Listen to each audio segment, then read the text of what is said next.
வீடு ஃபுல்லாக டாய்ஸ், எங்கே பார்த்தாலும் புக்ஸ் அண்ட் ஸ்டேஷ்னரிஸாக. இதை டெய்லி பேசிஸில் க்ளீன் பண்ணுறது நம்மளை மாதிரி மாம்ஸ்க்கு மட்டும் தாங்க தெரியும் எவ்வளோ கஷ்டம்ன்ட்டு. அதனால தாங்க நாங்கள் எங்கள் கிட்ஸ்க்கு ஒரு டாய் ஆர்கனைசர் வாங்கியிருக்கோம். இந்த ஆர்கனைசர் அவங்க கிட்ட கொடுத்ததுனால அவங்களுக்கு என்ன ஒரு பெனிஃபிட்னா, அவங்க எப்படி அவங்களோட திங்ஸை பத்திரமா வச்சுக்கணும், அவங்க எப்படி ரெஸ்பான்சிபிளாக இருக்கணும் அப்படின்றது நம்ம சொல்லித்தர முடியும்.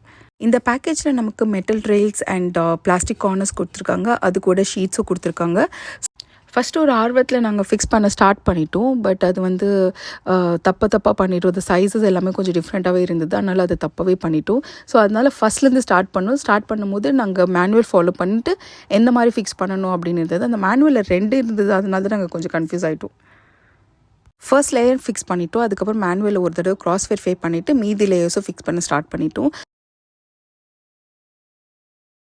And here is the final output. மேனுவல்லையும் இமேஜ்லேயும் என்ன காமிச்சிருந்தாங்களோ எக்ஸாக்டாக அதே மாதிரியே வந்திருந்தது. இது கூட ஒரு கர்டன்னு கொடுத்துருந்தாங்க. ஸோ ஒரு ஸ்ட்ரிங் மாதிரி இருக்குது. இதை ஃபிக்ஸ் பண்ண உடனே கர்டன் ஃபிக்ஸ் ஆகிடுச்சு. பாருங்கள் எவ்வளோ ஈஸியாக ஓப்பன் பண்ணி க்ளோஸ் பண்ணுறதுக்கு ரொம்ப ஃபீஸிபிளாக இருக்குது. இந்த மாதிரி இன்னும் நிறைய வீடியோஸ் பார்க்குறதுக்கு என்னோடய சேனலை மறக்காமல் சப்ஸ்கிரைப் பண்ணிக்கோங்க. தேங்க்யூ.